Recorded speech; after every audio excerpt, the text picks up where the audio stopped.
এবং অতীতে যেটা ঘটেছে বর্তমানেও সেটা ঘটবে। আগামী 12 তারিখের পরে কে কত টাকা চাঁদা দিবেন আপনারা নিজেরা নির্ধারণ করে নেন। মনে রাখবেন এই 12 তারিখের পরে এই 12 তারিখের শেষ সুযোগ আছে। আমার এত টাকা নেই যে আমি বারবার দাঁড়াবো। আপনারা যদি আমাকে চান ইনশাল্লাহ আমি নোয়াখালী 5-এর মানচিত্র মানবিকতায় পূর্ণ করে দেবো ইনশাল্লাহ। আর সংসদীয় অন্যান্য যে আসনগুলো আছে যেখানে নেতার তেলবাজি করতে করতে সংসদে অর্ধেক সময় চলে যায়, আপনাদের দাবি দেওয়া কখন উত্থাপন করবে? সেই জায়গায় হয় আপনাদের দাবি আদায় করে নিয়ে আসবার, নাহলে সংসদে স্পিকারের মুখে পদত্যাগপত্র ছুড়ে ওইখান থেকে চলে আসবো। কারণ আমি যাচ্ছি জনগণের সাধারণ মানুষের ম্যান্ডেটে, কারো পাচারতে নয়। তো ইনশাল্লাহ আপনারা যদি চান, আপনারা যদি একটু এগিয়ে আসুন, আগামী 12 তারিখ আমরা একটা বৈচিত্র্যময় বিপ্লব তৈরি করে দেবো ইনশাল্লাহ। মনে রাখবেন যদি বিএনপি জিতে এই জয় হবে শুধু জাতীয়তাবাদী দলের, যদি জামাত জিতে এই জয় হবে শুধুমাত্র জামাতে ইসলামীর, এনসিপি জিতলে শুধু শাপলাকুলির জয় হবে। কিন্তু এই কলম মার্কা যদি জিতে যায় সকল দল, আওয়ামী লীগ, বিএনপি, জামাত, জাসদ, বাসদ, এনসিপি, আপনাদের সকলের জয় হবে আগামী 12 তারিখ।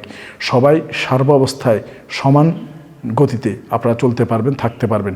কোনো ধরনের হয়রানি, মিথ্যা মামলা কিংবা উপর্যুপরি কোনো দলের বেশি বাড়াবাড়ি কোনো কিছুই গ্রহণযোগ্য হবে না।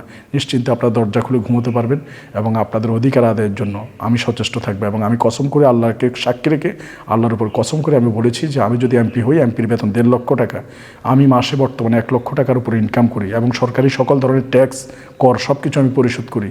আমার দেশের বাইরে কোনো বাড়ি নেই, ঢাকাতে কোনো বাড়ি নেই, চট্টগ্রামে কোনো বাড়ি নেই, ইভেন নোয়াখালীতেও আমার কোনো বাড়ি নেই। আমি যদি নির্বাচনে ফেল করি, আমি নোয়াখালীতে একটি বাড়ি তৈরি করব থাকার জন্য আমার পরিবার নিয়ে। আর আমি যদি নির্বাচনে জয়ী হই, জিতে যাই, এমপি হই, তাহলে আমি এই নোয়াখালীতে কোনো বাড়িই করব না যতদিন পর্যন্ত না আমার কোম্পানিগঞ্জ কবিরহাটের একটি মানুষ বলবে আমার ঘর নেই, ততদিন পর্যন্ত আমি কোনো বাড়িই করব না ইনশাল্লাহ। আল্লাহকে কসম রেখে কথা দিয়ে দিচ্ছি। এবং আমার যে এমপির বেতন 1.5 লক্ষ টাকা করে, এই 1.5 লক্ষ টাকা করে প্রতি মাসে এই 2 উপজেলার সবচেয়ে অসহায় মানুষ যারা রয়েছেন প্রতি মাসে একজন 1.5 লক্ষ টাকা করে পাবে। আমার পুরো বেতনের 1 টাকাও যদি আমার পরিবারের জন্য নেই, আমি সেটা হারাম হবে আমার জন্য এবং আমার বউ বাচ্চার উপর এটা সম্পূর্ণ হারাম হয়ে যাবে। আল্লাহকে সাক্ষী রেখে কসম করে আমি কথাটি বলছি। এবং আপনারা আমাকে একবারের মতো সুযোগ দেন। আমি যেটা পারি সেটা বলি, যেটা করতে পারি না আমি সেটা বলি না। এবং অতীতে আপনারা যারা সোশ্যাল মিডিয়া আছেন, দীর্ঘ 1 যুগ ধরে আমার কার্যক্রম দেখে যাচ্ছেন, রাস্তার পচা গলা বেয়ারিশ মানুষের জন্য আমি আমার জীবনটাই উৎসর্গ করে দিয়েছি। এবং ইনশাআল্লাহ আমি আমার ওয়াদা পালনে আল্লাহর উপরে তাওয়াক্কুল করে আমি নির্বাচনে দাঁড়িয়েছি। কোনো মানুষ আমাকে ভোট দিয়ে বানাবে এটা আমি বিশ্বাস করি না।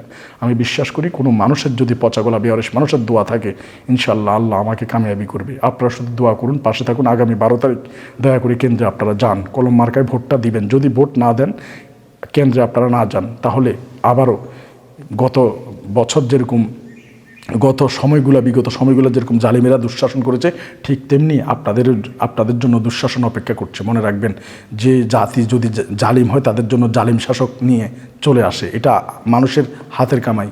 আপনারা নিশ্চিন্তে একটিবারের জন্য আমাকে সুযোগ দেন। আমি আমার সর্বস্বটুকু দিয়ে, আমি আমার জীবন দিয়ে হলো আমি আমার ওয়াদা রক্ষায় অবিচল। ইনশাআল্লাহ আল্লাহ আমার সহায়। তাওয়াক্কালতু আল্লাহ।